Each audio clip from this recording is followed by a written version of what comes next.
The views and opinions expressed on this program do not reflect the company, owners, management, staff, clients, or partners.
It's Monday, the 17th day.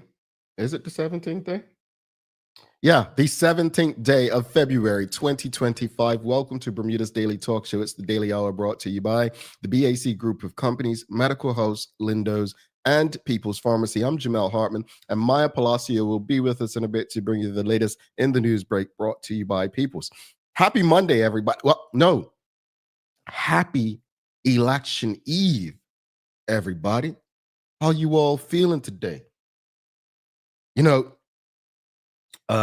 since it's Election Eve, I thought I would write a poem for you all instead of a political joke. So I have a poem for you all today. Yeah, I'm going to do a poem for you.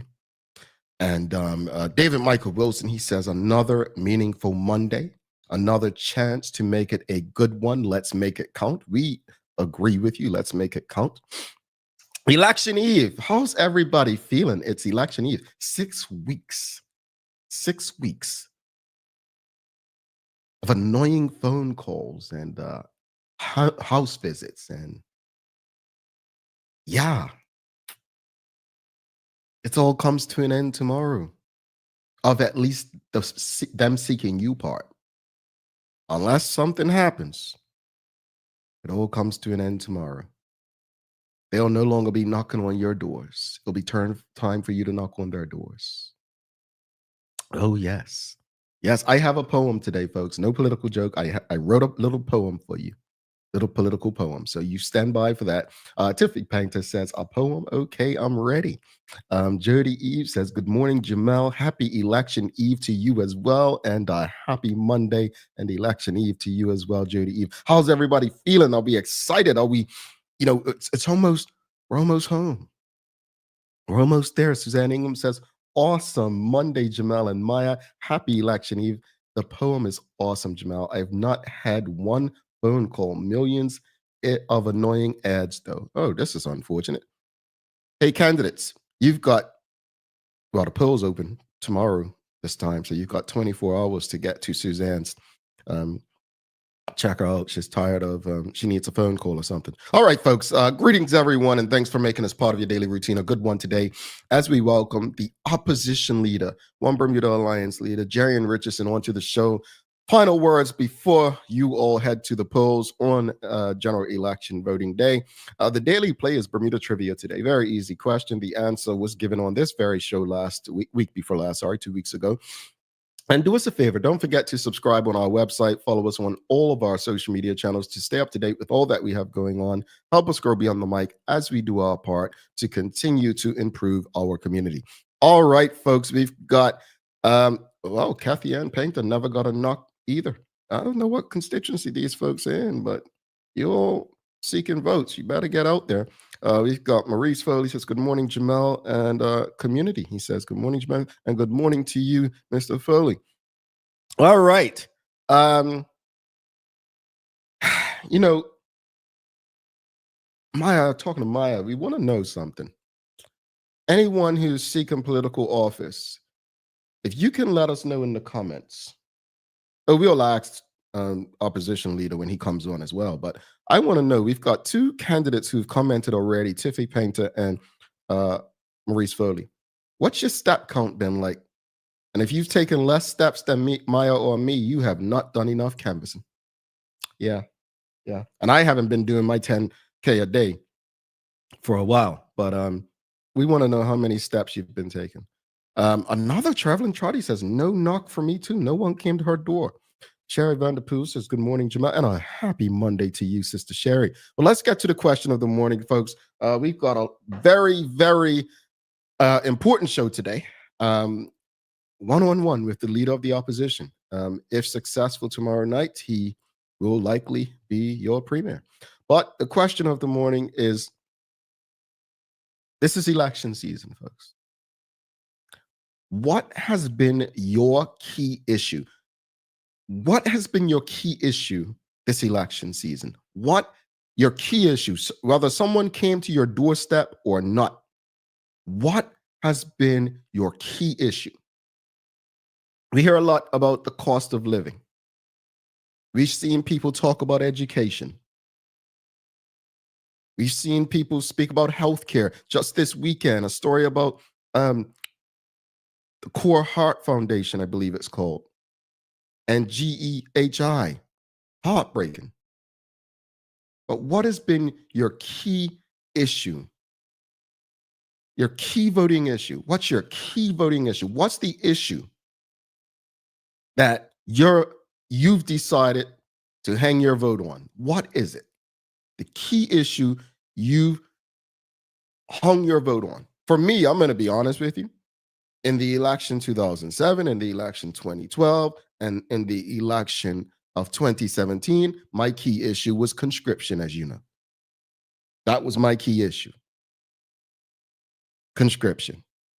What has been your key voting issue? And I think it's important for you to say what your key voting issue is, because for me, if you notice from the conversations we've had on this show, if you watched any of the PLP rallies or seen the op-eds, it seems like we keep being told what the key issues are. Someone said that they were watching a PLP candidate speak at a town hall recently, and they said the number one issue they were hearing on the doorstep was about immigration. And I'm like, either I'm living in another galaxy or that's a bold-faced lie, because it makes me feel like they're shaping the argument to immigration simply because Mr. Immigration himself, Michael Fay, has returned. So they're trying to shape it like that should be the issue, not the cost of living, not healthcare, not education. What's been your key issue, audience? What's been your key issue? What has been your key issue? I mean, I guess we don't have key issues. We're just going to the polls and checking at X. What's your key issue? I'd love to know. What are we voting on?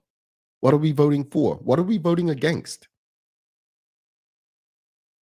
How are we deciding? Let's go to Suzanne Ingham. She says, Suzanne Ingham says, key issue, number one, cameras on LH. And I think that's Loyal Hill. So she said cameras. That's a key issue for her. The spyware island-wide. She has a problem with it. Number two, cost of living. Cost of living. And she said, number three, the mines. She means the potholes on the roads. And number four, education. Okay, those are her key voting issues. I must say, I'm going to use conscription because that was one of my key issues at one point. A lot of people sort of, these guys just didn't want to go to the regiment. What they didn't see was the number of flaws that allowed for such a law to take place in terms of violating human rights and the like, right? I say that because I'm going to pick her point number three. She said the potholes. I don't think we've asked enough questions. And I don't like using stories that happen, but there was a road fatality and there were witnesses who said that they believe the state of the roads played a role. And this question's been asked because, when there is a collision or the like, you usually hear about speed or distractions and being under the influence. But the state of the roads can impact so much. our lives, but also, if you're putting a vehicle through such trauma every day, the lifespan of a vehicle can shorten. It can become more costly to repair and fix. Thank you for sharing your issues, Suzanne. What has been your key voting issue, folks? Let us know. What has been your key voting issue? David Michael Wilson says key issue is minimum wage. Meaning, what do you mean by minimum wage? You are for the minimum wage or you were against the minimum wage? What do you mean it was your key issue? We've got WKD Lama says job market, cost of living. Okay. That seems like a consensus among many people. Taj Donville Otterbridge says my key voting issues are LGBTQ rights and empowering young people, which has largely been absent from the political discourse. Indeed, indeed. And I wonder if we got any response, because if I'm not mistaken, if you saw the PLP rally the other night, the Honorable Minister Tanae Furbert did mention LGBTQ as part of, people that, the government's supporting or the like. I think it caught some people by surprise, but she did mention it. She did mention it. So it didn't go without thought, I guess. We've got Marquita Lee says key issue, her key voting issue is cost of living, living wage, and seniors care. Seniors care, man. I have a friend that works with seniors, man, and I love her dearly. And we talk a lot.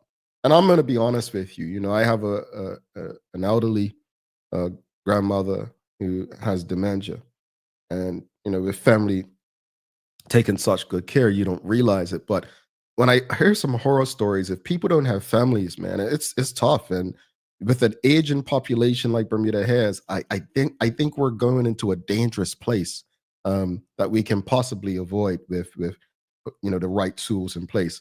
All right, audience, what has been your key voting issue? What has been your key voting issue? Malachi Troy says, my key issues are 1, cost of living, 2, opportunities for us all to have quality of life, and 3, future planning, water management, food security.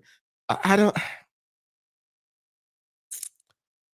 Food security. We had quite a few conversations a couple years on this show about that, and with the Trump tariffs conversation, the cost of living and the like, I don't think we. I almost think food security is as important as financial literacy. I do.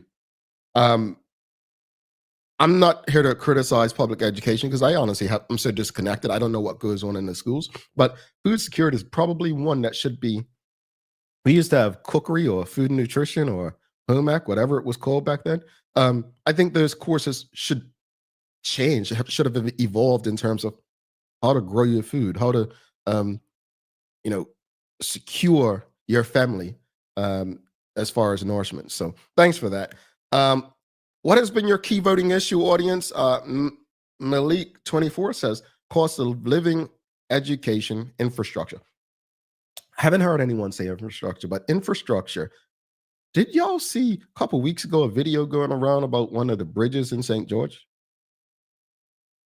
That looks very bad, folks.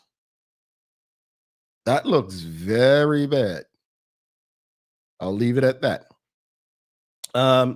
Glorita Butterfield says, my main key issues is seniors, education, cost of living. Okay, there's a consensus. David Michael Wilson says needs to be higher. I mean it hardly, in my opinion, helps ends meet for one job individuals. Here's my thing. I think when I hear the Bermuda Progressive Labor Party speak about their accomplishments, let me be very clear. The PLP have done a lot. I'm not going to sit here today and say they've done nothing. They've done a lot. But it's like our friends at the Bermuda Tourism Authority. They like to claim, oh, we're working, we're doing this, we're doing that. Here's the issue with the Bermuda Tourism Authority and the Bermuda Progressive Labor Party, in my opinion.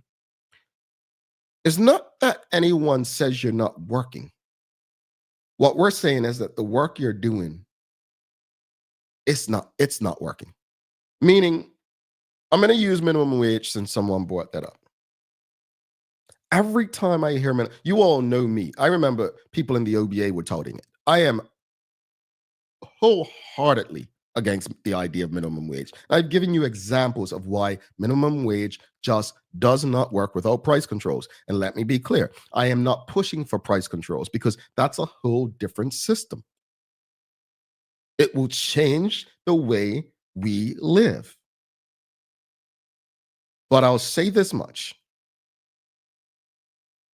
Minimum wage, when I hear the PLP mention it as an accomplishment, I continue to try to figure out how many Bermudians, the Honorable Minister Jason Haywood said Bermudians built this island. Well, how many Bermudians, if I think, he's referring to the same people as me, truly benefited from minimum wage? I'd really like a breakdown of that. Because maybe I'm in the wrong circles, but I don't know. It sounds good on paper. It sounds good on paper. But I'm not quite sure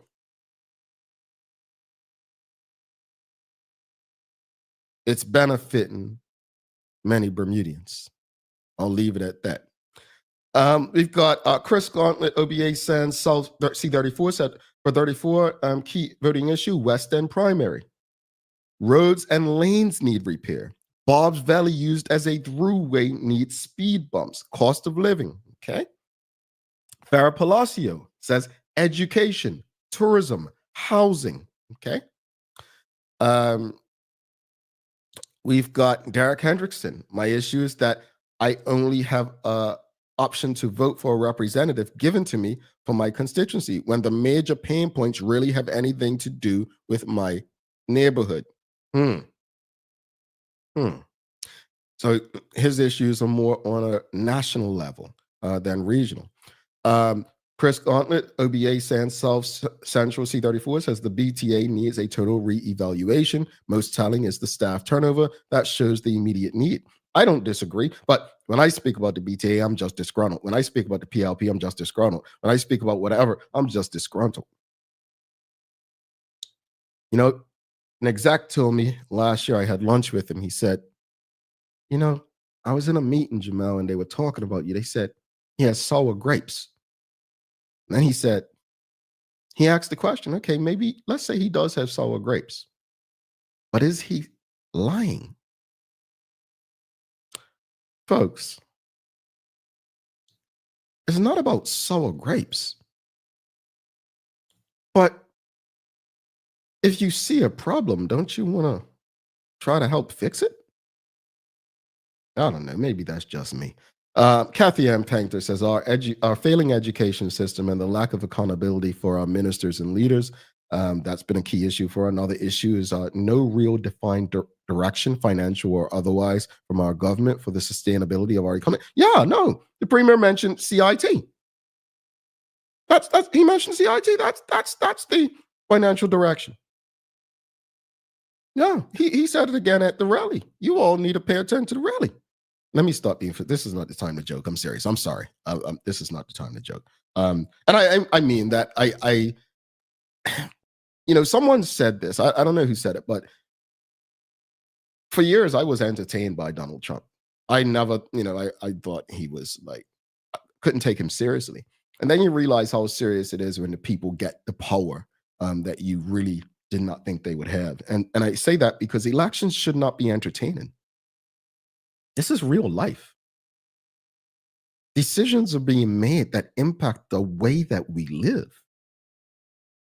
Nicole Walker says, good morning. Deplorable conditions of our roads is my number one issue. Agree with food security as well. I've had a good sized garden for 3 years and encourage my family and friends to grow what they can. Absolutely. Thank you for that.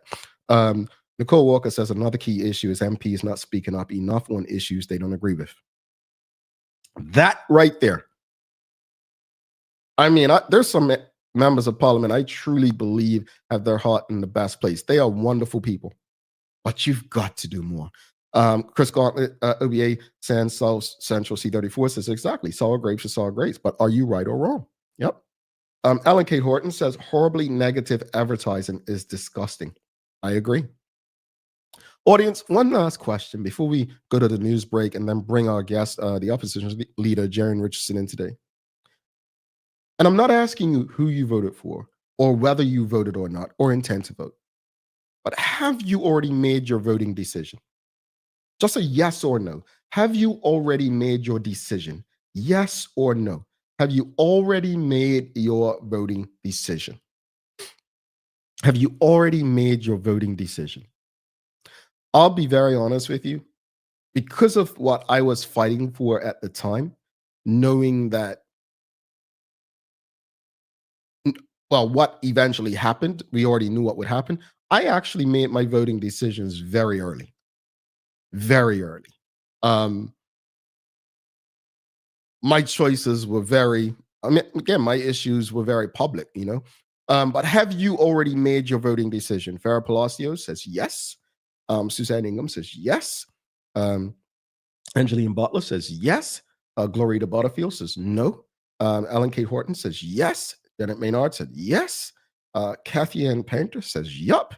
Sophia Smithhurst says no. Polly Rich says no. Taj Donville Audibridge says my voting decision was made last year. Okay. And Marquita Lee says yes. We've got yes from Headleen Swan. We've got Michelle White. Main voting issue is visibility and accountability. How can we vote when we don't know where the candidate stands? Okay.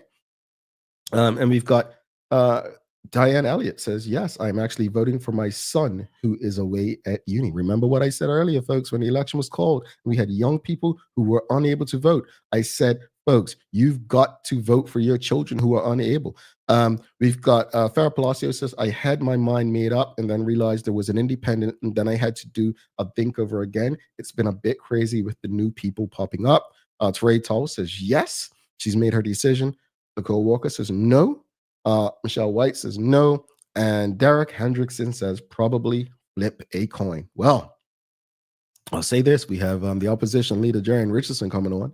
He has an opportunity to switch those nodes and turn those coin flippers into OBA voters. Let's see what he'll do. But first, let's bring Maya Palacio in for Daily Hour News Break. Hey, I got a poem for you all. Are you guys excited about my poem I wrote for you? Maya wasn't excited. Like man, when I told her a poem, she looked at me like I can't do the Maya look, but she was not happy, folks. Anyway, let's bring her in.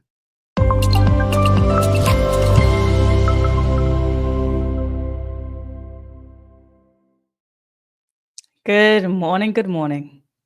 Greetings, MP. And let me just say this. My apologies. The daily discussion was brought to you by Titan Tours and Secure Trucking, and we'll make sure you know that in a few. But MP, how you feeling today? Your hair is popping. That's I don't say popping no more. I know you're trying to find the words. I'm feeling. What's the word? Help me. They don't say popping. I mean, it's something else, right? You can say popping if you want to say popping. I don't know who said popping for years, but that's fine. Oh, okay. But you feeling good, MP? Honestly, I feel like we're definitely on the cusp of something historic. So it feels engaging, maybe, or just I don't want to use the word exciting, but it's some sort of feeling that you have when you know that you're going to be a part of something in real time because you're born through this era. Like, I can't quite find the word for it. You look bronzed today. Yeah, I've been getting some sun, Jamal. Oh, okay. All right, folks. Can I talk about the sun that you've been getting? Yes, I had booked a trip prior to the call of the general election, so I'm calling in Costa Rica right now. Costa Rica, baby. Woo! I mean, I didn't get an invite, but yeah, Costa Rica looks good on you, MP. Looks good on you. Thank you. I've finally feeling like I'm getting some sun in Toronto. I was starting to look really pale on the show. I kept saying it like, don't you think I look pale? But no, finally getting some color back in the skin. All right, player, do your thing. I'm gonna have to get Costa Rica, get some sun, Yeah, I'm gonna have to get down there, get some sun. So I got a poem for you at the end of your news. But before we get into the news, I want to address something.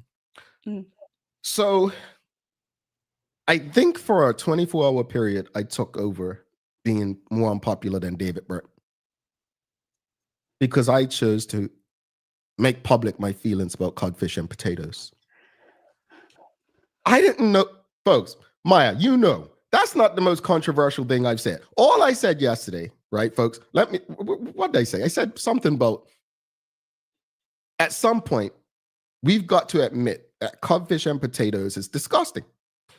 And the way I was getting lit up in my DMs on Instagram and Twitter and Facebook, and like people write me, I was like, folks, is this the hill we're going on? Like, I've said way worse things than this. Maya, they were coming for me, sis. And rightfully so. Oh, you like codfish and potatoes? Yes. Oh. I don't know. Maybe I don't know who cooked it for you growing up. Mm-hmm. No tea, no shade. But I don't know how you could not enjoy some parts of it. Like, you don't have to have the entire platter, but you can pick, choose, refuse to make it what you want. Like, you don't like potatoes? Not with boiled fish.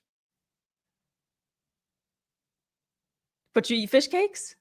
But that's different because you're mashing it together and you're frying it. You feel me? Okay, but you're also someone who doesn't even eat cheese on their pizza. You never had pineapple.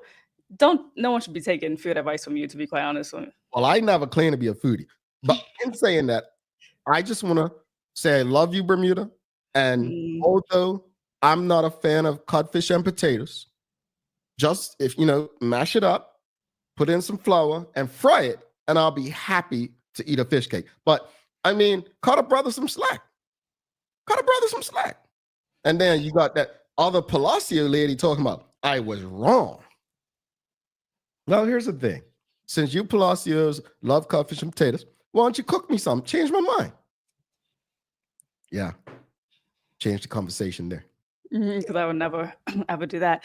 All right. Good morning, everyone. This is the Daily Hour News Break brought to you by the good people at People's Pharmacy. So before we get into our political news for today, let's just start out with some general news that you should probably know about and might excite you a little bit. But Bermuda welcomed its first cruise ship. So the first cruise ship of the year arrived in Bermuda on Friday. The Spirit of Discovery arrived at Heritage Wharf around 8 a.m. on the Friday morning and scheduled to depart on Saturday, February the 15th. So really quick, not even 24 hours. On board, the Spirit of Discovery carried 507 crew members with 879 guests. And among the guests, 520 have opted for exciting prearranged tours that showcase the best of Bermuda's land and water attractions. So quite a lot that actually did pre-planned excursions. That's pretty cool. Yeah. I'm not going there. We're not doing that. No BTA Slack today. Nope. Go ahead. All right. Now, in other news, we're going to move over to our politics. Now, PLP candidate Misha Fubler actually addressed the issue of campaign finance legislation during a panel discussion with Bermuda Youth Connect. Now, his comment came in response to a question about the PLP's 2017 commitment in such legislation. A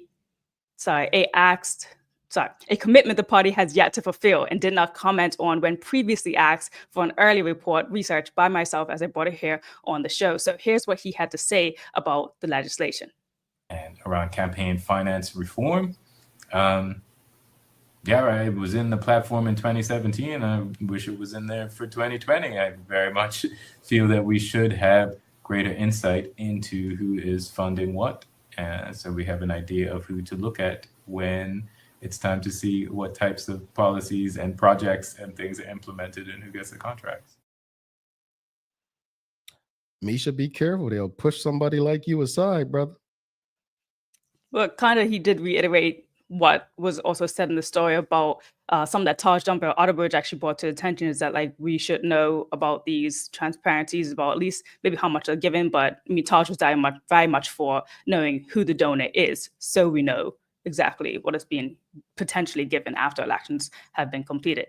Now, in an interesting turn, during a separate panel with Bermuda Youth Connect, and if you didn't know, they had many over the weekends and throughout the weeks with a lot of the candidates, PLP candidate Aisha Mussin questioned the group about their donor transparency for their campaign, where they actively brought young Bermudians studying abroad back home to vote. Now, this comes despite the PLP's own lack of movement on implementing campaign finance legislation. But Bermuda Youth Connect had already addressed these concerns in a press statement, which co-founder Turay Toll reiterated. So here's that exchange there. I do question just, two things, like who helped fund that so that they can collaborate maybe with the government so that this could be something that can happen in the future to support more young people. And how did you choose who came back versus who didn't come back? Because I know it's a lot of young people who wanted to come back that didn't get a chance to use your platform. First, I don't think that it's on Bermuda Youth Connect to bring solutions to the government of how best to address the youth overseas. And as we've said in our press release, our donor is private for this particular reason. It can become politicized. But also, I don't think our policy necessarily is restrictive. It's just young people have competing academic commitments. They're in school. Some people had midterms. Some people had final exams. We were not discriminatory in our application process. Are there administrative barriers? For sure. But there was no discrimination. That's a fair question that she asked, though. I don't know, Ms. Mawson, and I'm not going to... I know PLP tactics, right? So that question was going to go, but it's a fair question. And Terea's response was fair as well. But this is an election where you just spoke about campaign financing, right? The word corruption has been around since Dr. Hewitt Brown was premier. Like, everything was corrupt. I think the OBA should be asking that question. I think that independent should be asking that question. And whenever you're dealing with politics and there's money involved, there should be full transparency. I'm sorry. That's me personally. I think there should be full transparency, because if not, then there's rumors, and they've come across my desk, of who did fund this or fund that. And I'm a believer from my time with Bermudians Against the Draft is, again, I'll use the Eminem example, 8 Mile. When you put all the information on the table, you take away the greatest arguments they have against you. So I think it's an extremely fair question, because at the end of the day, if something's politically in the interest of the greater good, then yeah, financing should be made public. That's my opinion, whether you agree with it or not. But I think as we mature, we get to that space. Now, what her intentions for asking that was, maybe that's not good. And I appreciate the response given to her. It's no one's job to help the government. You're elected to do the job that will the people that you're fighting for. But that's a fair question. All right. Indeed. Now, furthermore, PLP leader offers to discuss ideas with independent and FDM candidates if elected, but not the OBA. Here's more. In Saturday night's speech at the PLP Eastern Region Family Reunion, party leader David Burt called for unity. The Honorable David Burt said on Wednesday there will not be an FDM government or a government of independence. The next government will be led by the OBA or the PLP, and it will be for you, the voters, to decide which party will build the fairer Bermuda you deserve. If the PLP wins, I pledge to reach out to FDM candidates and independent candidates to meet with them to discuss their ideas and how we can work together for Bermuda and Bermudians. In response, the Imperial Group says they find Premier David Burt's recent remarks about national unity to be discouraging and misleading, saying, quote, while he speaks about bringing people together, his actions tell a different story. True unity cannot be achieved when he continues to ignore the excluded, the One Bermuda Alliance, from any meaningful engagement. A leader committed to unity does not pick and choose who is worthy of dialogue, especially not in a democracy where diverse voices should be acknowledged and respected. Candidate Eugene Dean of the Imperial Group had a message on unity, which he stated on the Daily Hour talk show. If uniting was so easy, everyone would just do it, because we all know that unity is strength. So why don't we do it? Because we find ourselves getting caught up in petty differences that we have and disagreements over things that really don't matter in light of what the ultimate goal is. So for us, right, the one thing that everyone in the combined opposition agrees with is that they would like to see the PLP removed. If you could have stomached the rally, when David Burt did say that the government's either going to be the OBA or PLP, that's not true. That's simply not true with the way that Bermuda elections work. It could end up having to be a coalition if if independents and FDM do that well. Like, I don't think that's true. The numbers don't say that's true. I mean, it's a long shot, but it's just not true. So, okay. Indeed, with this upcoming general election, so much can happen. And that leads me to the closing that with the 2020 general election just set for tomorrow, the island does stand at a historic crossroads, as we mentioned earlier. So this year's election is unlike anything that we've seen before. Multiple political parties, over 25 independent candidates, and even individuals who are opting to leave their jobs to put their hat in the ring. So as the race intensifies, this is a moment that could bring about many firsts for Bermuda. And we hope to be, presenting them live to you on the show tomorrow at 7 p.m. as we go into our election night coverage, which we do hope that everyone does tap into. And from us here on the Daily Hour team, we hope that we brought you enough coverage to help you navigate this election season as well. Thank you for that, Maya. You know what I'm challenged with? I'm challenged with a community that lacks self-reflection. It's something that I have to do a lot because I have to go back and watch these shows, and then I have you and Larry bothering me about something I said most times. And self-reflection is so important to growth. I'm fine with people disagreeing with me. But one of the things that I was taught very young, is don't let your emotions dictate how you respond to everything. And I'm challenged that what we're asking from politicians, we don't even do ourselves. And I just want people to honestly humble themselves. And I'm speaking about the electorate. We need to humble ourselves and stop asking people of things that we're not willing to do ourselves. And I'm speaking about transparency. Like, if you can't understand the need to be transparent, we could focus on the root cause all we want. But how are we asking of people to do what we're not even willing to do? We're a problem. And that's why I couldn't run for politics, because I think I would be a bit too honest, and we don't like honesty. We like people making us feel good and telling us nice things and flowery stuff. One day we're going to have to grow up, unless we're comfortable with being where we are. You see, politics has become this thing. This is not my poem, but by the way. But it's become this thing where I think we like to hear ourselves. We're all looking for something from it. I was looking to end conscription. And you have other people today they have their key issues, and that's fine. But one of the greatest regrets I have with how we handle conscription, we didn't humble ourselves enough to educate the populace. We responded in anger, full of emotion. We didn't want to hear anybody that disagreed with us. To this day, certain people, I still don't want to hear you. Famous. But I want us, as we head into tomorrow, to humble ourselves, man, and realize that it likely won't go the way some of us want it to go. It won't. But I'll tell you the rest in my poem after I give you a days of the year. It's days of the year, and it's so many. We have, I'm going to let you pick Islander Day, Global Tourism Resilience Day. Please don't choose that.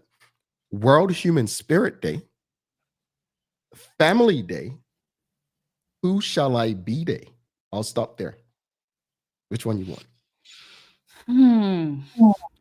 What was one before the family one? World Human Spirit Day. I think I like World Human Spirit Day. I was hoping you would choose that.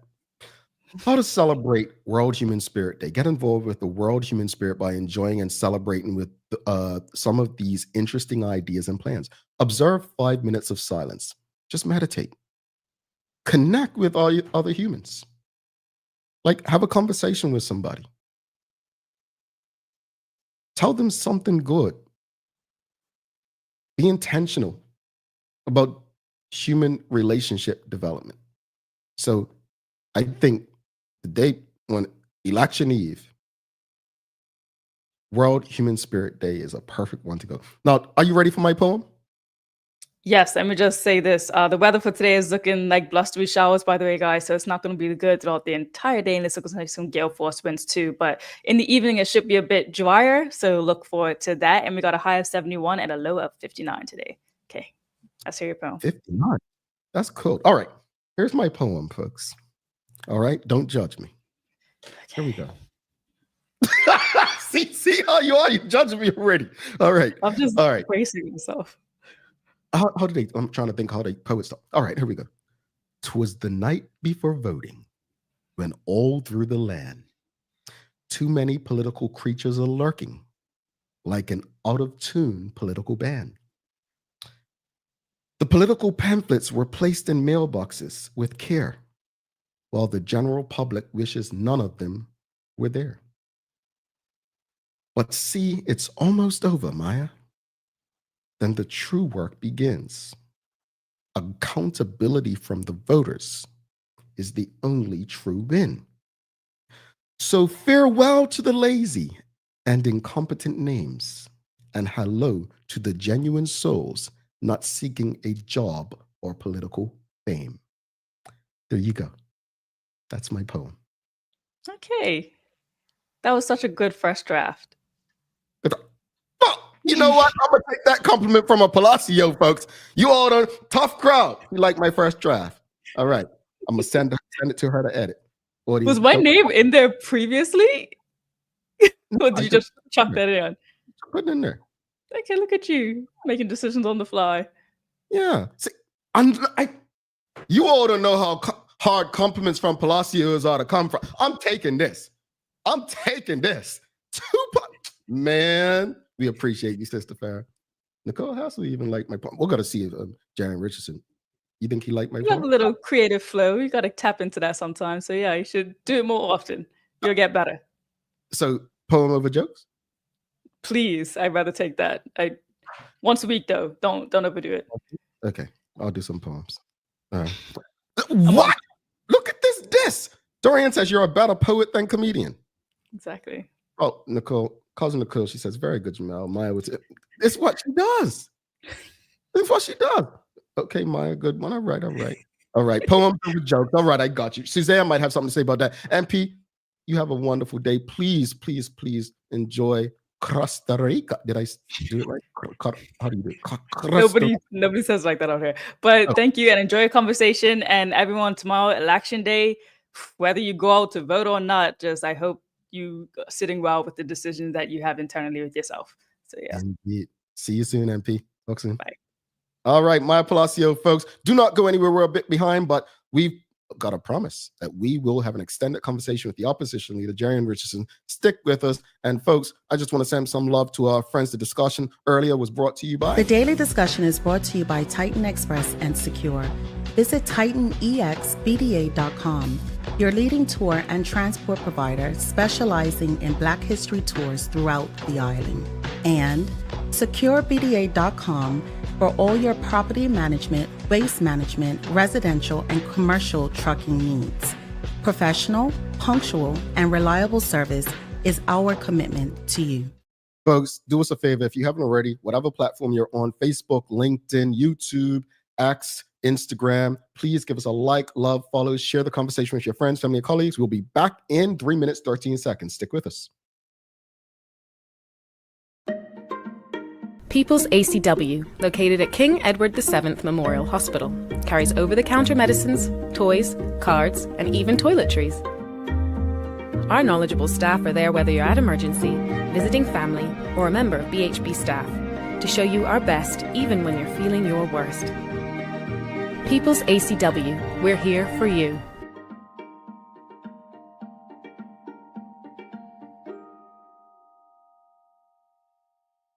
When it comes to footwear, we carry functional, comfortable, orthopedic, and waterproof shoes. We have construction shoes, golf shoes, shoes for walking, shoes for boating. We even have shoes for pickleball. We have shoes for everyone. With brands by Skechers, Atrax, Propay, Easy Street, Nursemates, Clogs, Avenger, Cherokee, Cat, Frog Talk, and DeWalt. The list goes on. See it all at our new expanded location on Bakery Lane. Welcome to the new Bulk Store. Lindo's Next Level. Wake up in the morning with enough coffee to keep you running throughout the entire day. Your pet at home deserves the best. Stock up on dog food to keep your puppy happy. Need a quick, tasty lunch at home? Your chicken nuggets will be jumping right out of the freezer. What's a movie night without popcorn? You can never have too much. Lindo's Next Level. Why go anyplace else? Unlock your business potential with BDC's General Microloan, offering up to $30,000 for Bermudian small and medium businesses. Whether it's for inventory, working capital, or equipment, we provide 100% guarantee on approved loans. Simple application, low interest rates, and fast processing. Apply today and make your business dream come true. The One Bermuda Alliance is committed to securing Bermuda's future. We believe the island can return to the prosperous place it once was for everyone. The only way to do this is through fiscal responsibility and creating opportunities for residents to thrive. We envision a Bermuda where our young people are valued and will want to build their futures. We are a team of diverse Bermudians who bring a depth of expertise across industries. We have what it takes to turn Bermuda around. Vote OBA on February 18th. Bermuda Trivia, the Black History Edition, is now available at stores throughout Bermuda. Visit bermudatrivia.com or email contact@bermudatrivia.com to learn more. Join us, the host of Bermuda's only dedicated talk show, for live election night coverage on February 18th. We'll be joined in studio by former Premier of Bermuda, Dr. Ewart Brown, as well as former members of Parliament Patricia Gordon Pamplin and John Barrett, with political commentary from human rights activist Taj Donville Otterbridge. Coverage begins at 7 p.m. across the Daily Hour social media platforms and Channel 82. Election night coverage is proudly brought to you by Medical House and the North Shore Medical and Aesthetic Center. Alrighty, welcome back to the biggest show. I am Jamel Hartman. It's the Daily Hour brought to you by the BAC Group of Companies, Medical House, Lindo's, and People's Pharmacy. Folks, do not forget to subscribe on our website. Follow us on all of our social media channels to stay up to date with all that we have going on. Help us grow beyond the mic as we do our part to continue to improve our community. All right, folks, do us a favor. Are you ready for one last conversation with a political candidate? I need to see you say yes in the audience. Are you ready for one last conversation with a political candidate before this general election? Are we ready to be humble in our questions and comments and really engage and connect and gain an understanding of where we would like to see this island in 2 days? You said yes, Mark Arthur C. Phillips. You said yes, Butterfield. You said sure, Farah Palacio. You said sorry, yes.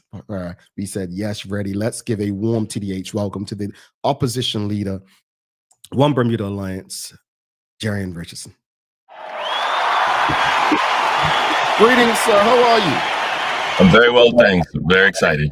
Yeah, well, first off, before it's excited and whatnot, did you appreciate my poem, sir? I did. It actually reminded me of it had some jokes in there, but it reminded me one of the things I do every morning is I have some practices that I go through, and one of them, there's a couple poems that are included, and so I thought, a poem, so that's pretty cool. Mine is "If" by Rudyard Kipling, but yeah. Once I get my book, I'll have to sign one and give my book of poems to you. Okay. Yeah. Yes, sir. Yes, sir. But it's World Human Spirit Day, right? That's what I just said. World Human Spirit Day. And before we get into this, it's totally not part of the conversation. But in saying that, what does World Human Spirit Day mean to you? It means dive underneath the layer. Like we live at such a high, if you think of it, a frequency, we're just so highly tuned, and we're always busy, and we're always running, and we're always thinking, and everything's always in motion. For me, World Human Spirit Day means don't forget to turn it down. There is some underlying values in life and principles and virtues that can get lost in the wash, and those things aren't automatic. That's why I have my morning practice, because it's easy to talk integrity. It's easy to talk values. It's hard to live it, especially in a world where everything is just about movement and money and opinions. And so that's World Human Spirit Day to me would be don't forget that there is an intrinsic value to everybody on this planet, and acknowledge that and participate in it and meet with them on that level. Don't, that higher frequency, that's like a scream. I appreciate that. No, I appreciate that for sure. Thank you for that. Let's jump into the conversation. I mean, look, an audience, if you have any questions or comments for Mr. Richardson, please send them through. We'll get through as many as possible. Happy election eve to you, sir. Yes, thank you. And to you and everybody. Thank you. Thank you. How are you feeling about the One Bermuda Alliance chances tomorrow? Really positive. I'm super excited, and I'm also super relieved. For the One Bermuda Alliance, this has been a marathon, not a sprint. We started this journey the day after the general election in 2020, rebuilding, learning what we did wrong in the past, adjusting, making amends where necessary, and then putting together a team and a platform that isn't a political statement, but rather a solution statement. So I'm incredibly excited that all of that work, countless long nights, countless doors, just a team of people who have committed themselves to a better Bermuda over the span of 5 years, finally have their judgment day. Mm-hmm. So I'm really, really excited. Indeed. When you look back at the campaign from the One Bermuda Alliance, and it didn't just begin 6 weeks ago, as you said, it started the day after the 2020 election. What do you believe the OBA could have done better in the lead up to this election? Well, we'll find out more in the postmortem. One of the things I've done when I've come in, every exercise that we have in the One Bermuda Alliance now, we have a postmortem exercise where we review, and I really got that from Police and Regiment, the otherwise called after action reports, where we sit back and go, okay, what did we do right? What did we do wrong? How do we do it better next time? Is there anything, that kind of stuff? So off the top of my head, I would probably say, I don't know, it's been quite a blur to be. I would say perhaps getting in front of the stakeholders faster. That's always very helpful, to get in front of Bermuda stakeholders as quickly as possible, get a read of what everyone's thinking and talking about. Although again, because it was a marathon, we'd been in touch so much. So it was a bit funny when someone said, have you spoken to Sir John or Mark Bean? And I was like, speak to them all the time. And that's important. Well, speaking of those, with so many independent candidates and FDM candidates, what does governing look like from an OBA perspective if we have a number of them who are successful? So for instance, the way Bermuda's election works, it could be 18-18, and there could be 10 OBA, 8 among independent and FDM. What does that look like? We have questions coming about coalition and the like. You will have to work with them, but just explain what that would look like, because you've heard the Premier's comments from the other night, which Eugene Dean just already said seem to not be genuine. Yeah. Well, first of all, we have to start the conversation on a good faith basis, which means that we agree that they're here for the right reason and they're motivated to do the right thing. So we'll start on a good faith basis. The second part is technical competence. Governing, especially Parliament, I should mention Parliament specifically, is not easily understood. There's layers of complexity in the standing orders, in how things work.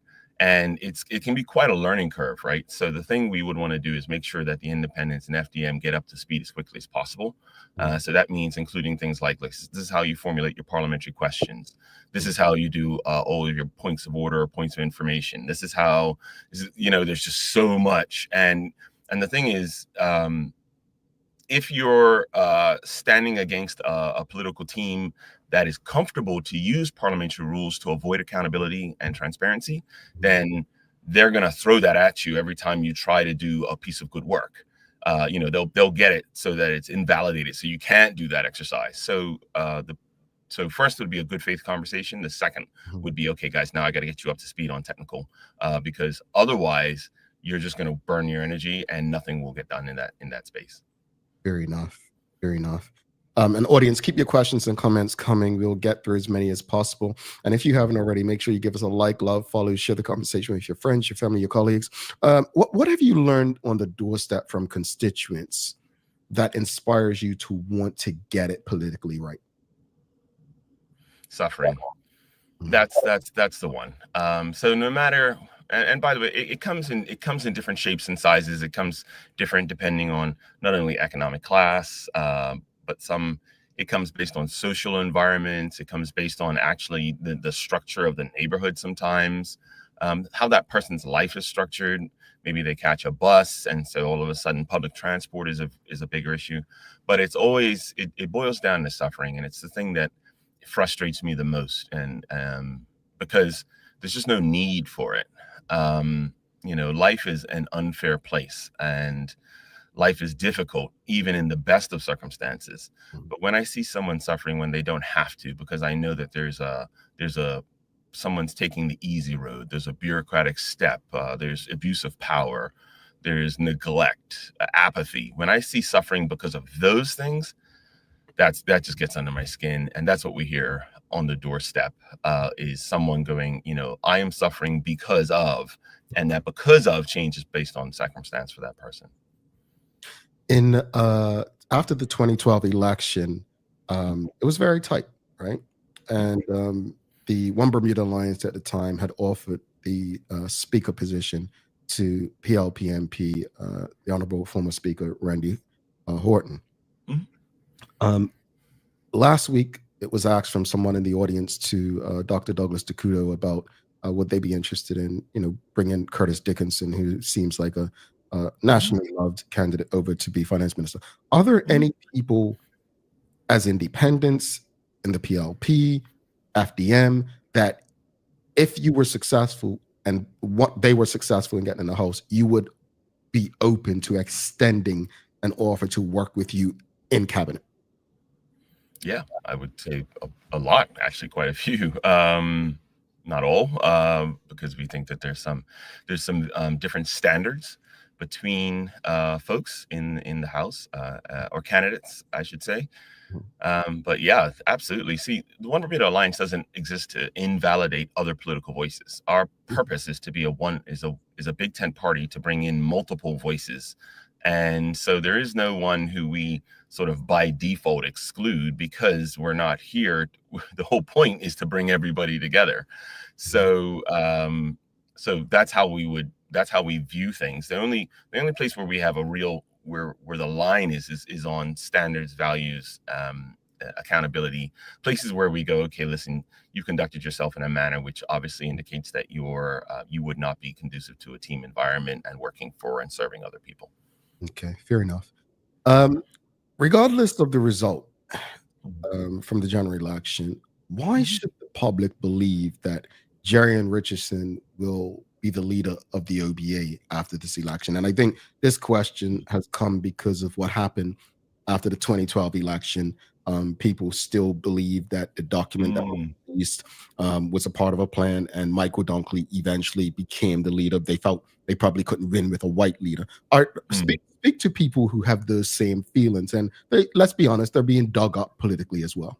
Yeah, they meet a narrative, right? And that's one of the problems we have in Bermuda, is that it's like these zombie lies. They have a life of their own, and every time they get repeated, they seem to validate or verify the last one. So there's a causality chain to that. But that being said, let's talk about it. The One Bermuda Alliance obviously has spent a long time in reform, and the leadership process today is very robust. And I can assure you that it is the leader is the first servant of all. He's the first amongst equals. And to that end, so our membership decide who is leader. And you'll see that actually in our party conference. We had elections for the deputy leader and elections for chair, and these are all things that are now baked into the pie. They're the One Bermuda Alliance, coming out of the 2012 government, was brand new. That party had just started in May 2011. So I always equate it to an unbaked cake. There's a lot of stuff that that needed to get done that they just didn't have time to get done. And so they showed up, never minding, by the way, or adding to that 24 hours is a long time in politics. And so you imagine taking a group of well-intentioned people and then throwing them into government. And yeah, there are pieces that just weren't settled yet. But what I would definitely say now is this cake is thoroughly baked. Now, insofar as myself not being leader, 24 hours is a long time in politics, but it's not as if it's a small group of people who can determine who is leader of the One Bermuda Alliance, that it takes the whole membership. And so that's why I go, well, if we go into a party conference and there's enough votes, then absolutely, like any other constitutionally based organization, yes, I can be replaced, but that would be quite something to get that many votes, given the trajectory, all the work that's being done, multiple members meetings, town halls. It's not that easy. We don't have a delegate-based system. We have a membership-based system. So it would be very hard to simply swap a leader. Interesting. Thank you for that. Audience, if you have any questions or comments, I'll get through as many as possible. We have one from Charles H. Jeffs II. He says, obviously, Mr. Richardson would love to see the OBA outright win the election, but would he see a coalition government also as a win for Bermuda? Yes. So, yes, I would like to see the OBA outright win, because I do think that the values and the solutions that we have are easier to bring about that way. Would I see coalition government as a win? I think one of my problems with that is seeing it as a win. What I see as a win is our problems being solved. I'm not so much wedded to who sits where, when, and how. I'm far more concerned that there's 1,111 homeless and that's not getting better. Problems don't fix themselves. They just get worse over time. And so I'm more concerned about that. And that's why when people get caught up in the details, I go, honestly, what I'm really thinking about is day one, government getting on top of this problem. A coalition government, sure, I have nothing against it. There's nothing in my heart that says this is wrong, or there's nothing that tells me that it's an impossibility and it's all rubbish. There's nothing like that. It's just that my focus is on that family of four who's living in a derelict house. That's where my political mind is at all the time. Earlier I spoke of the PLP and likened it to the Bermuda Tourism Authority, right? And what I said was that, the PLP has worked. They have done work. I think you and I can sit here and both admit the Bermuda Tourism Authority has done work, putting something in a window on Fifth Avenue.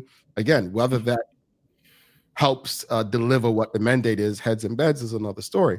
But sticking to politics, the PLP will show you that they've increased seniors' pension. They will show you that they created a minimum wage. They will show you that they did numerous things. So when you see this stuff going out, what is the OBA response to something like minimum wage or pension increase? And speak to this audience in particular on that. Yeah, that's a great point. So the PLP is obviously going to show you anything that makes them look good. What they're not going to show you is all the things that have gone wrong. And this includes everything from an attorney general hiring or having her husband work for her in the ministry. They're not going to show you that casuarina trees growing out of buildings, the derelict buildings falling into disrepair, disuse. They're not going to show you the homelessness, the food insecurity. They're not going to show you. They're just, because that's the point, right? The point of this is to put the best foot forward and say, look at all this stuff we did. And when it comes down to it, it's not a question of how much activity you've done, but how much effectiveness have you accomplished? In other words, have we done the things that we have been mandated and called to do? And if you've done that, then you are a successful government. If you have not done that, then you are not a successful government. And whether it's $150 million on Grand Atlantic, whether it's the state of the roads, which we know have led to at the very least injuries, if not fatalities. We know this because we ride on the roads. I went to a town hall up west the other day, and because I stay just in Central, and the roads in Central are bad enough I could speak to them. Heading west, it was like a motocross track. So, I mean, of course, but they're not going to say that. They're going to say everything but. And so that's the thing that's why Bermudians have to pay careful attention when they observe their politicians. It is not in the interest of a politician to highlight the bad. It is in their interest to speak to the good. Indeed. Thank you. Look, leading up to the 2012 election, the OBA had a lot of things in their platform that they didn't fulfill. And I've been on this show on record as saying that OBA government made it so easy for the PLP when they retained power to put simple things in a platform and say, promise made, promise kept at the time. Why should the voting public trust the One Bermuda Alliance this time around? Because we spent 18 months on these solutions, an incredible amount of research, working groups, interviews, people who weren't even in the OBA were contributing. So there is an incredible amount of work. And by the way, our caucus, it's a tough group of people. I can tell you that when as leader, you show up in front of caucus and things haven't happened, or they've happened in a way that wasn't anticipated or unfolded, that is not a pleasant meeting. All right, my feet get held to the fire. If you think that you're going to put one over on Tommy Harvey or Maurice Foley or Dion Smith, you got another thing coming. So what we have now is so much accountability in so many different places that the path that has been chosen, and this is a great part, right? Our platform was developed through these working groups, but then it had to go to caucus, and then it had to go through multiple caucus and multiple iterations. So what we have is these 36 people who are invested in this. This is what they're showing up to do. Now, just imagine if I then turn around and go, yeah, we're not going to do that. We're going to go, I don't know, redesign a building and put a vertical farm in it. You know, that meeting will be over so fast, right?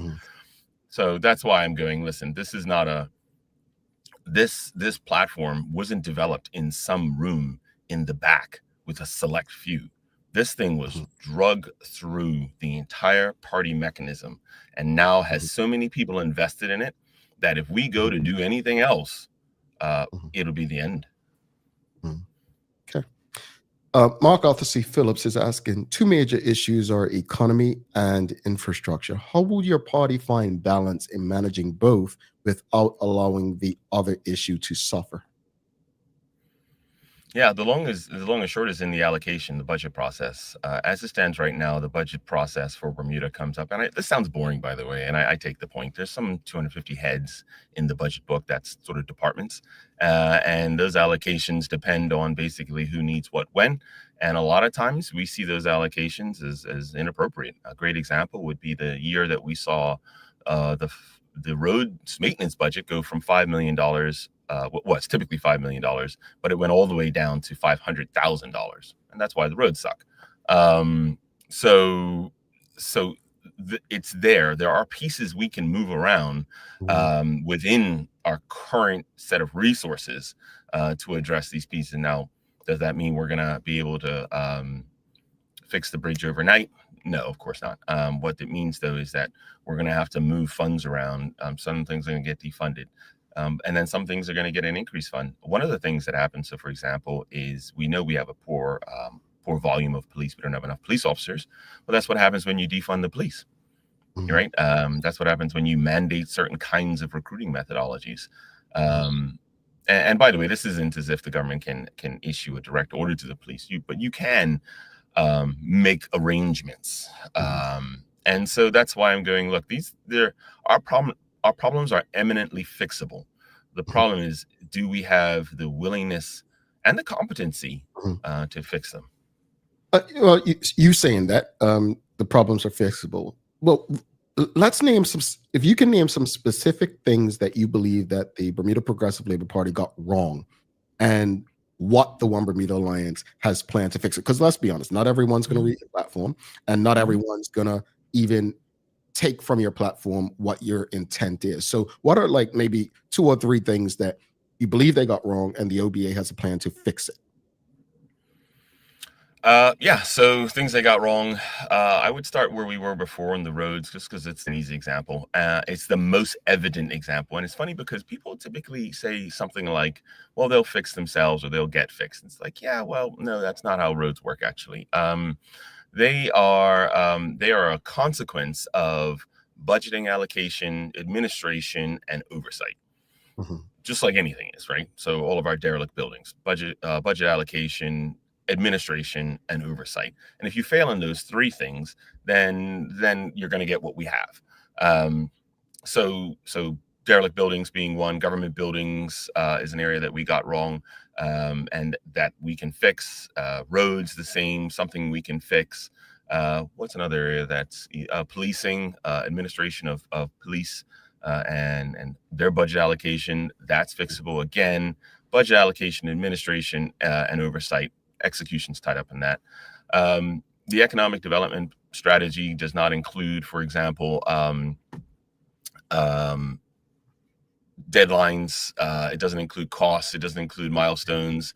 Look, all of this stuff is how all of our successful businesses and all of our successful enterprises and initiatives in Bermuda, they all get done because professionals who know that it's the minutia that counts. So you have a high level value with a ton of accountability, and then you get into the details, and the devil's in the details. That's where you're going to get it right or wrong. And as it stands right now, we have a government that is very much interested in PR, very much interested in making friends.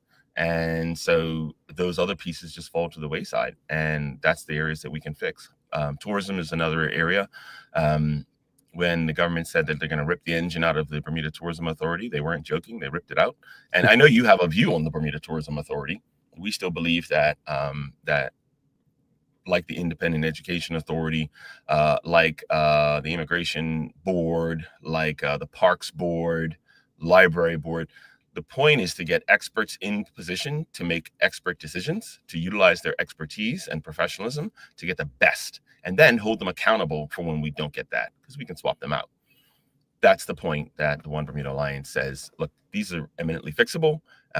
They're just unpleasant.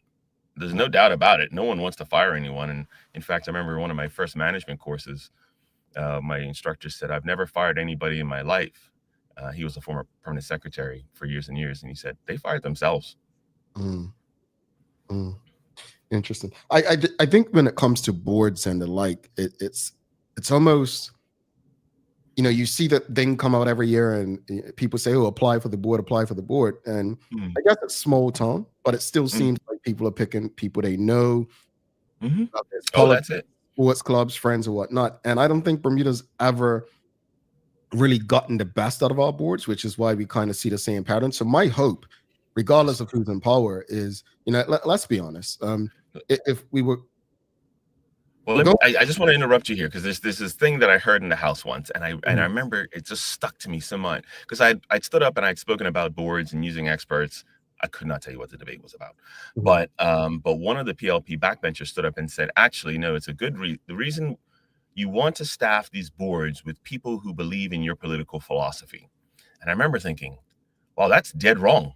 Like, like the library board shouldn't be staffed with people who have it's successfully operating a adult learning environment and bringing a dynamic, like having a love for adult learning. That's what I need. I don't need them to agree with me about, I can even tell you what I would need them. I agree. Yeah.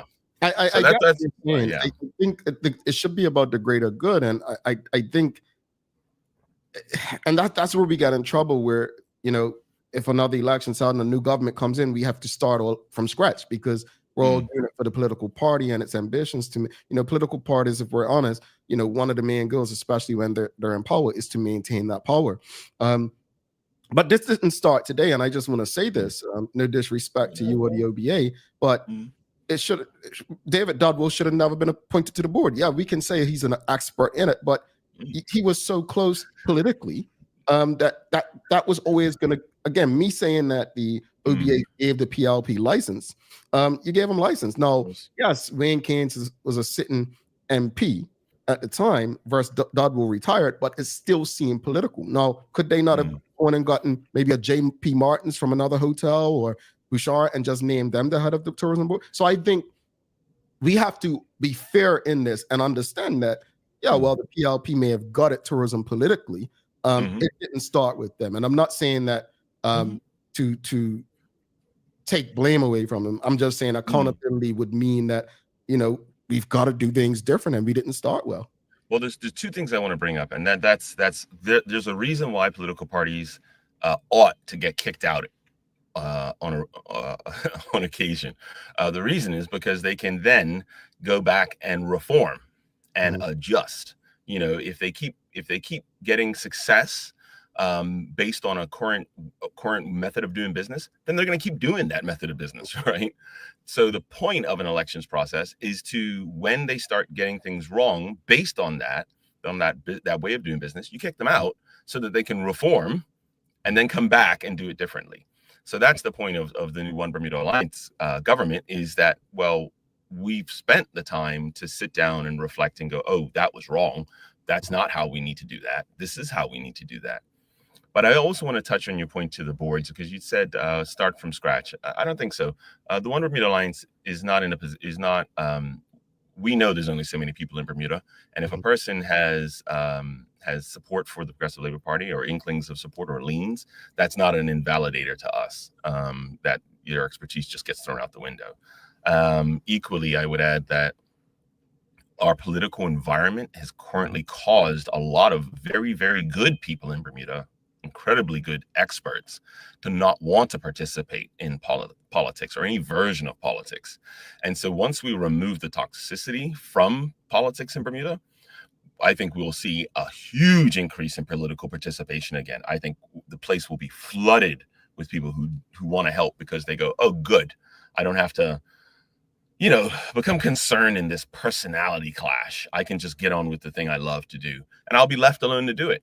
So that's why I think that this election will allow us to turn that corner. First of all, removing personal attacks and again, toxicity from the political environment. The OBA knows that Bermuda doesn't have enough experts that we can just pick, choose, and refuse. Otherwise, you don't wind up with experts. And so that's why I want to add that into the conversation.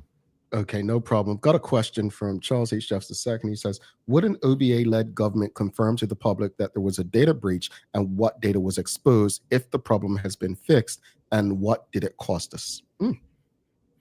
Yeah, so I don't know why the government has hidden the details surrounding the data breach. They keep saying security, but every cybersecurity person I spoke to says, yes, but you should be able to communicate this, and that you have to communicate certain things to people, especially if their data has been breached. So there's clearly the government hasn't done enough around the cybersecurity attack that basically effectively broke the back of the administrative arm of the government. So yes, we would disclose everything that we could possibly disclose, short of an expert sitting there and holding that line. And I would be interested to see these experts. I want them to brief me on the fullness of it. Okay, hold on. It's precisely what was stolen, and tell me why I can't tell someone things. Because we did have a meeting. Cabinet Secretary did arrange a meeting with a panel of experts the government was using, and this was civil servants and I think a member from the Bermuda Police Service, that kind of thing, for the opposition, and they told us absolutely nothing. It was a complete waste of time. So it's clear that that this goes deeper than just the political wing of our government. It also goes into the administrative wing. And I'm interested in saying, okay, now that the political piece is away, can you please tell me why we're not telling the public something? Because I would just stand up and say that. I'd say exactly, here's why. And instead of just being all cagey about it. There's no need for that. Indeed. Appreciate that.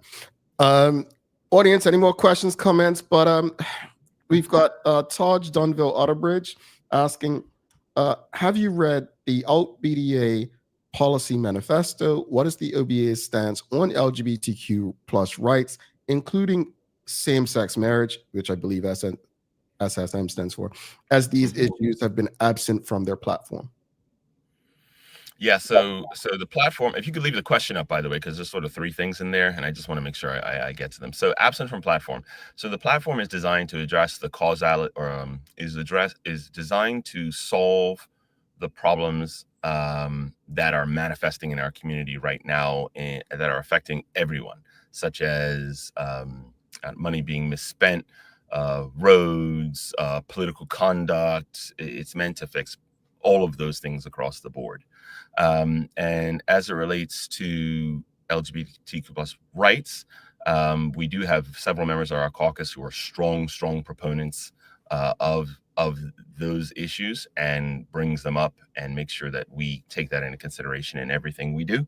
The One Bermuda Alliance first government did make the amendments to the Human Rights Act to make it illegal to discriminate on sexual basis, and we also obviously legalize same-sex marriage. So the One Bermuda Alliance stance is clear that we support the rights of the LGBTQ plus community, always, and we welcome people to participate in our caucus to help us go further down that road.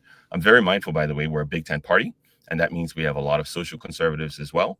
And so we bash these issues out at caucus, and then come out and speak to them in Parliament. And that's how we deal with it, because again, Bermuda is a small place with a lot of different opinions, and what we don't want to do is invalidate or bash anyone's opinion. We want to take it into consideration and then proceed together. And what we found, by the way, is when we do that with the social conservatives, they actually get on board for the vast majority of progressive issues. So it's there's so much that can be done. The thing is that you have to slow it down and actually have a conversation, and then it can get done. You can't sort of bulldoze it. Real quickly, and I was going to clarify, but Taj did say the OBA did not legalize same-sex marriage. They held the referendum, which was non-binding due to the voter turnout. Oh, thanks for the fact check. I will definitely. There's a note on my computer here that I have to read a little bit better. Thanks. Yeah, no problem. And by the way, absolutely. Look, this is a key part about leadership. And I learned this at Massanutten Military Academy. I learned this in the regiment and the police. Look, you do your best. And when you mess up, you have to own it. And that's the only way anyone's ever going to trust you, saying, hey, listen, I messed up. That's on me. That is my fault. Here's how I'll make an amends for it. And here's how I'll correct. And then here's how I'll proceed. And that is, but it's not just leadership. That's not just political leadership. That's just values in life. If you hurt someone or you do something wrong, I apologize, sincere apology, make amends, course correct, move forward. I want to touch real quickly on what's happening beyond Bermuda that can impact Bermuda. The premier seemed pretty dismissive of CIT being impacted by anything that President Trump seems to want to do. There's a lot happening. I mean, I think the world is just, at least on the surface, become more conservative per se. I think there are challenges with tariffs, which are being threatened by the U.S. president that could impact Bermuda going forward. Whether or not CIT is really going to deliver what it seems like is being promised is another question. Right now, someone may be sitting here looking at you and saying, man, Jarion Richardson, why do you want to do this? This is a disaster you're getting into. But speak to those things. I mean, you're whoever's government after tomorrow, it's not going to be easy. It's not going to be, and that's why for the first time I've actually given credit, because before I just thought, oh, I don't see anything admirable about getting into politics. But I actually believe it's extremely admirable in 2025. I couldn't do it. I mean, you all will call me Trump Jr. Not that I agree with him, but because I speak my mind and I will offend somebody. But in saying that, with all the challenges facing Bermuda to come, no fear mongering or any of that stuff. Just be real with just challenges. Yeah, I mean, the reason I laughed is because that's the first thing that came out of my mouth when someone walked up and said, first I got involved in politics sort of by degrees, and someone had come by the house. We had a chat. The MP had come by the house, and we had a chat. And I told him to get out the house because the last thing I want to do is that. And it was just sort of I just sort of started helping, and And then eventually I got to the point where I said, okay, you're either in or you're out. You're either in the arena or you're watching the fight. So you got to pick one. And I said, listen, just tell me why. Why would you want to try to do this? There's so many things. There's so many challenges, so many problems, so much suffering in our country. You really want to walk into that? And I could see the pause and the look and the consideration. And it boils down for different reasons for everybody. But the one that got my attention was that they had kids. And it sounds like an easy answer, because it is an easy answer. There's nothing a parent will not do for their children. And that includes figuring out how to undo a lot of wrong in the world. And that's an admirable thing. That's a good thing. We need that. We need people who are willing to go, I've got kids and this world isn't going to get better. Again, one of my primary philosophies in life is problems don't fix themselves. And none of this is going to go away. It has to be made to go away. It has to be solved proactively, meticulously, with caring. And so that's wise, because I know that these things aren't going to go away. They're only going to get worse. And until good people stand up. One of my favorite quotes is Edmund Burke, and the only thing necessary for the triumph of evil is for good people to do nothing. I think it's good men, actually. But the point is that we can't anticipate this thing going away. The three things that always roll through my mind now when I think about politics in Bermuda and the people who are participating. First is that problems don't solve themselves; they only get worse over time. The second thing is if you do the same thing over and over again and expect a different result, that's the definition of insanity, and it's going to exacerbate the problem. And the last is that quote, which is the only thing necessary for this state to exist is for all the good people to take one step back. So I'm happy to be part of a team of good people who stepped forward. And I think that after we remove a lot of that venom in politics, we get it back to a place of civility and decorum, I think more people are going to come. That's the hope, is that more and more, because we can't do it by ourselves. And so that's why I'm stuck into this fight. Indeed. Thank you for that. Let's go. We've got Mark Arthur T. Phillips asking, if elected, will your party change some of the very archaic procedures in the civil service? When you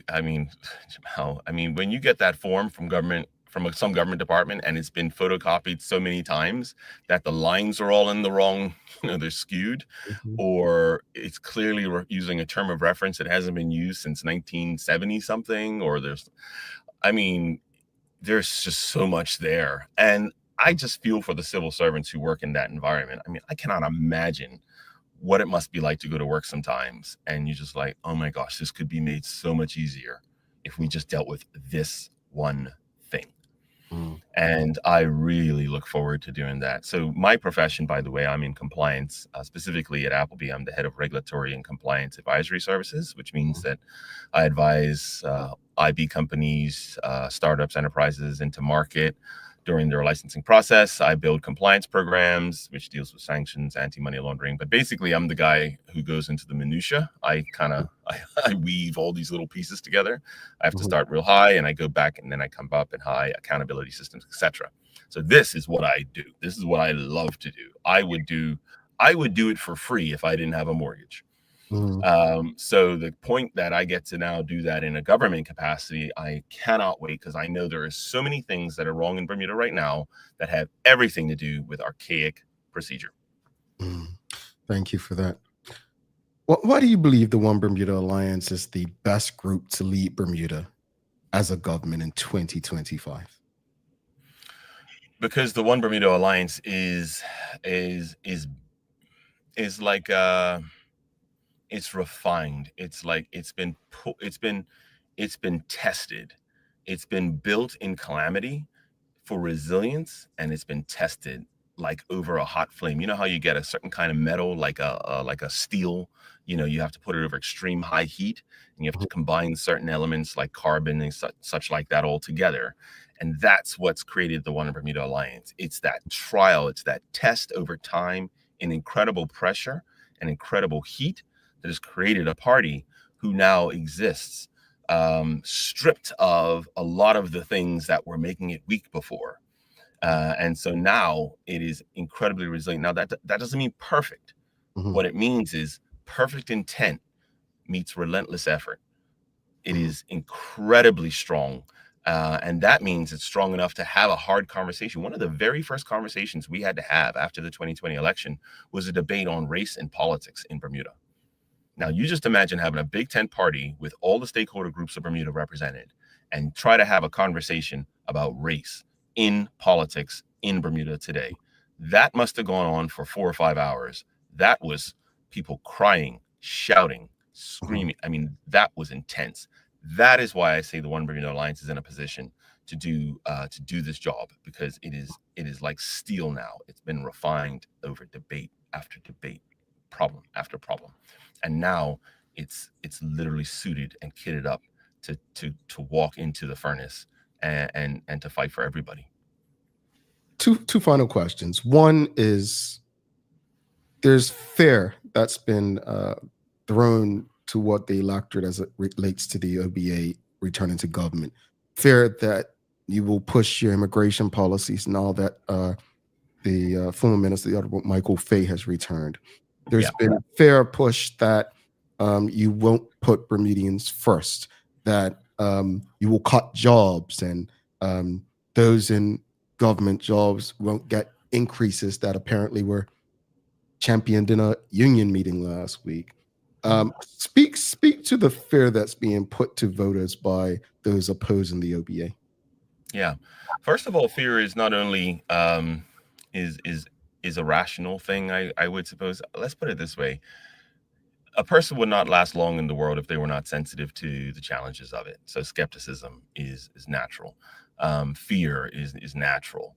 But it's also convenient. It is convenient to use fear to suspend belief and to freeze people in place. Fear is a good tool if you want power. It is an absolutely fantastic tool. The opposite of fear, which is way harder, is hope. That is incredibly hard, and that comes from deep down inside. Fear smothers hope. Fear confuses the mind. Fear is used to distract, to divide. Hope is incredibly difficult. Hope in a better future. So we were talking about LGBTQ plus rights. So when Mr. Stubbs moved forward with decriminalizing the law, that's hope. When my hero is Archbishop Desmond Tutu, who chaired the Truth and Reconciliation Commission in post-apartheid South Africa. One of the stories that I always hear about is when a crowd had gathered and was going to lynch someone who they thought was a police informer. And Archbishop Tutu put his body between the crowd and the person. That's hope. Like it is the defining characteristic of every great thing that we've ever done as a human race. And it is the hardest thing at the same time. It is far easier to fear. But I think that we've got it built into us in Bermuda. You don't go into a hurricane with certainty, right? It's barreling at you. You just don't sit there like, oh yeah, this is all going to end perfectly, right? What you do is you dig in, you use your expertise, you use your awareness, you use your caring for one another. And that hurricane, it's coming, and it doesn't care what color you are or how rich or poor you are. It's going to knock you down one way or the other. But it's the hope in the day after. That is where Bermuda excels. And that's what we need to bring into tomorrow, into the election, is the hope that there is a day after the hurricane when the very best of Bermuda will shine. You saw earlier, they had asked, has everyone already decided who they're going to vote for? And there were a few people who said no. There are many people like that still at this last hour who really don't know. This was your final opportunity to speak to the Bermudian people. What message would you send them? And what would you ask them as far as voting for the One Bermuda Alliance in tomorrow's general election? Vote for the One Bermuda Alliance. I'll be very, very simple. This is our time to decide what kind of Bermuda we want. Do we want a Bermuda where personal attacks and venom dominates our political discourse? Do we want charisma over competence? Do we want a Bermuda where we cloak failure in excuses? That's why to vote for the One Bermuda Alliance, because the OBA wants to bring about the Bermuda that we all know we could have. And that's what's frustrating us right now, is that we know for a fact that Bermuda can be totally different. The One Bermuda Alliance will bring that Bermuda. And I really, really cannot wait for that opportunity, for the folks like Malachi and there's just so many people, so many names of people who have stepped forward and are who have solutions, who have the expertise to make Bermuda the very best it can be. And, whether it's Doug or Scott or Craig or Malachi or Maurice or, I'm missing names here, but, Latif, these are all people who care and are willing to put Bermuda first. I can't wait to see what they do. Jarion Richardson, thank you so much for your time. It's been a pleasure speaking with you and all the candidates that have showed up to have discussions on this platform. Wish you guys nothing but the best, but in reality, I really do wish Bermuda the best, regardless of the result, and look forward to communicating with you tomorrow throughout the night as well as post-election. Thank you so much. Take care, everybody. Bye. All right. Jarion Richardson, opposition leader for the One Bermuda Alliance. Audience, if you appreciated that conversation, please give us a thumbs up, a love, a like. Make sure you share it with your friends, your family, your colleagues. We're going to take a final break. We'll be back in 2 minutes, 30 seconds. And when we come back, I'll give my final thoughts. We'll have a daily play, and we'll send you about your day. Stick with us.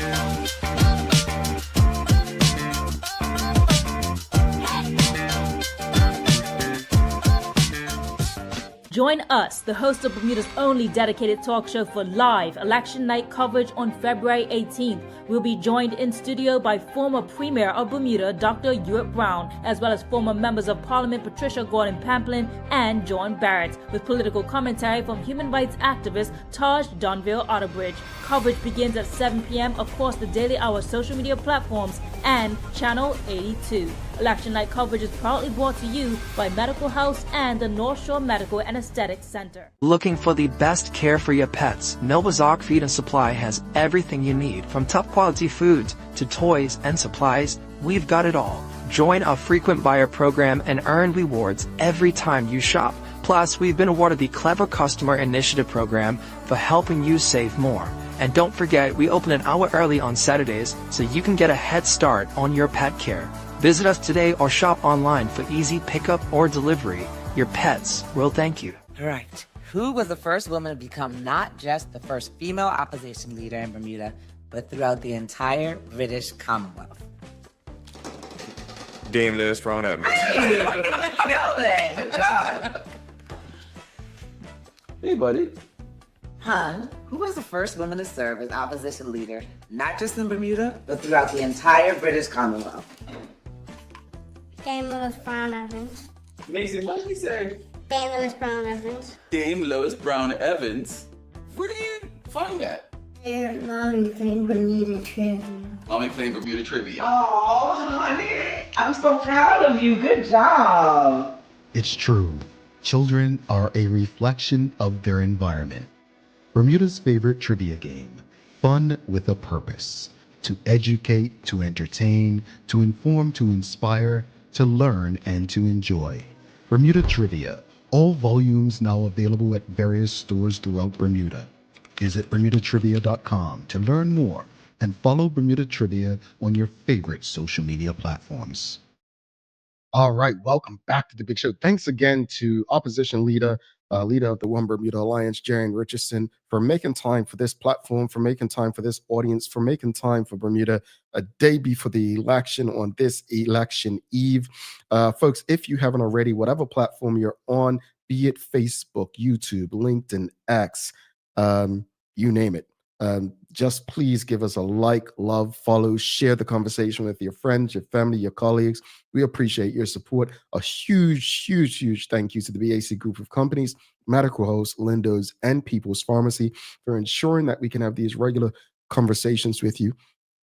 They're just important. I mean, I don't know what to say. These are some important community conversations, and I am grateful that you all choose to engage with us on a regular basis.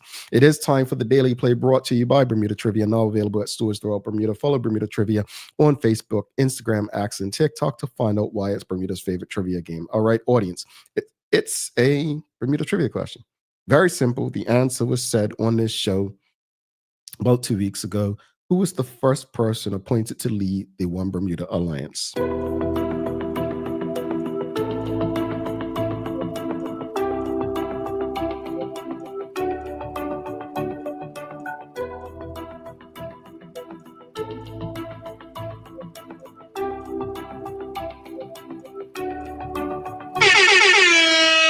I know who you meant, but not barrister. I'm going to say typo. I knew who you mean, but it's not spelled that way.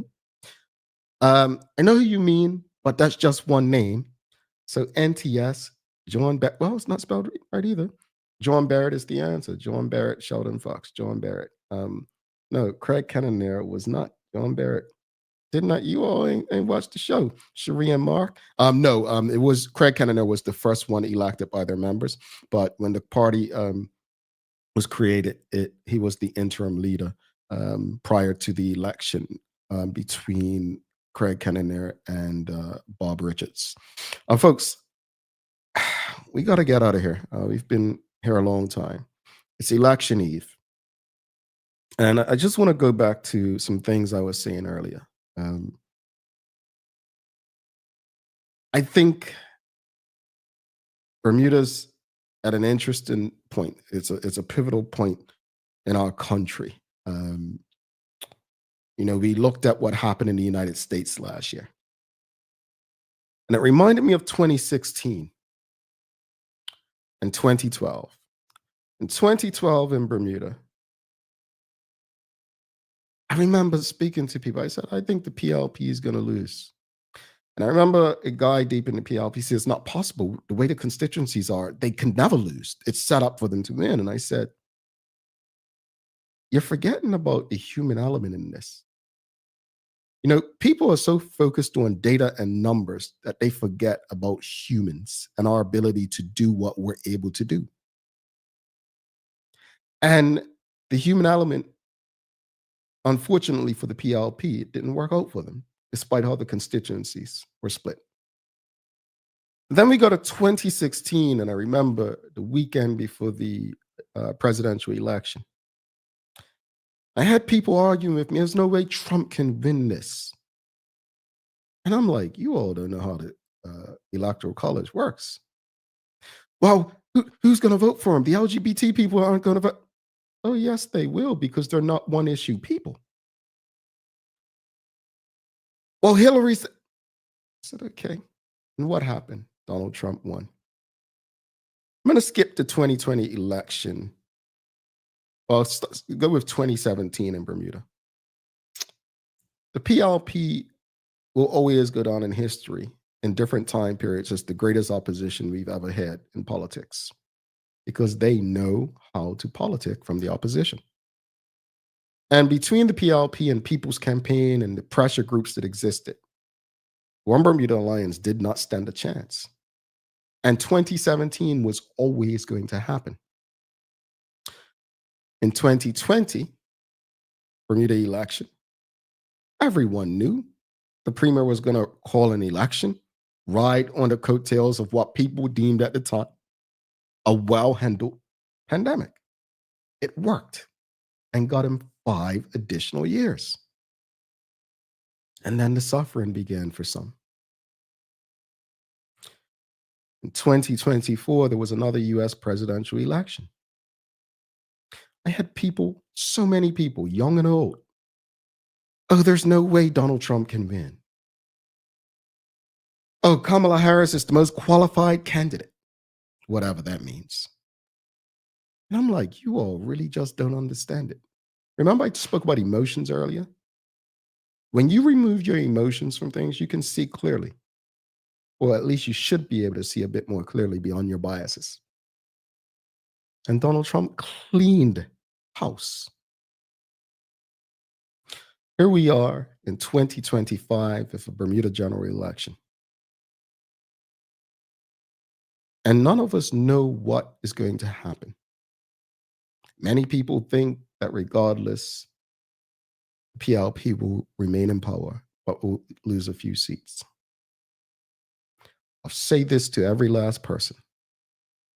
There are a lot of people saying, well, I just want the best 36. That's subjective because the best person to me may not be the best person to you.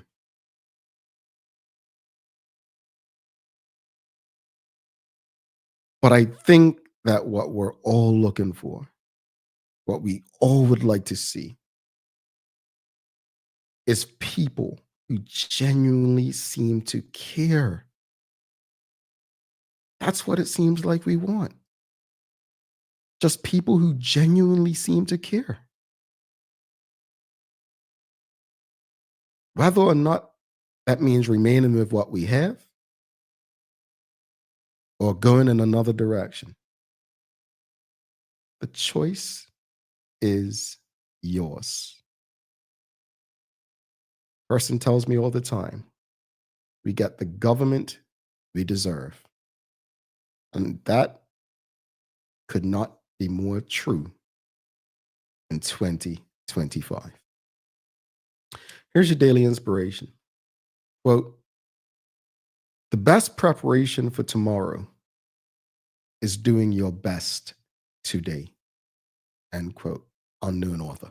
Folks, please don't forget to subscribe on our website. Follow us on all of our social media channels to stay up to date with all that we have going on. Help us grow beyond the mic as we do our part to continue to improve our community. Thanks again to our partners, the BAC Group of Companies, Medical House, Lindos, and People's Pharmacy for ensuring that we're able to do this with you on a daily basis. As always, we appreciate you, we love you, and we thank you for making us part of your daily routine. If all goes well, we'll be back to do this again with you tomorrow. I'm Jamal Hartman. Please do make it a great day. We are is out. Peace.